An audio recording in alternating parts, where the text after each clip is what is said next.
Monsoon season આવી ગઈ છે અને ચારે બાજુ વરસાદ પડતો હોય અને ભાઈ ગુજરાતીના ભજીયા નો ભાવ એવું બને એટલે ભરેલા મરચાના ભજીયા અમે બનાવ્યા હતા. પણ એની અંદર અમે જે રીતે મસાલો બનાવીએ છીએ ને એ રીત તમને આજ બતાવવાનો છું. અમે કઈ રીતે મસાલો ભરીએ છીએ તે ચાલો આજ આખી રેસીપી તમને બતાવું. આપણે મરચાની અંદર ચેકા પાડી દીધા છે. 150 ગ્રામ છવ્વાણું અને 50 ગ્રામ પાપડી ગાંઠિયા લીધા છે. એને મિક્સરમાં દરદરા પીસી લેવાના છે, બરોબર.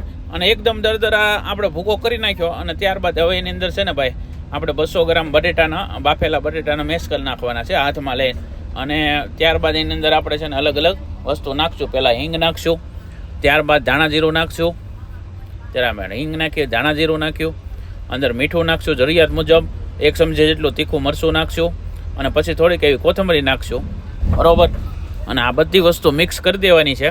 અને ત્યારબાદ જો તમારે ગળપણ નાખવું નાખી શકો, બાકી સવાણાની અંદર થોડું ઘણું ગળપણ હોય છે, બરાબર. અને પછી આપણે છે ને ભાઈ એની અંદર એક લીંબુ નીસવી દેવાનું છે, જેથી કરીને છે ને ભાઈ થોડોક ખટમીઠો ટેસ્ટ આવે.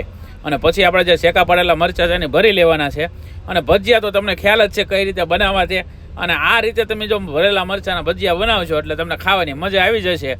અને ભાઈ ખૂંદીને ભજીયા મસાલો ભરો અને ભજીયા ખાવાની મોજ કરો. જો વિડીયો સારો લાગ્યો તો વધુ શેર કરો, બાકી જલસા કરો ભાઈ.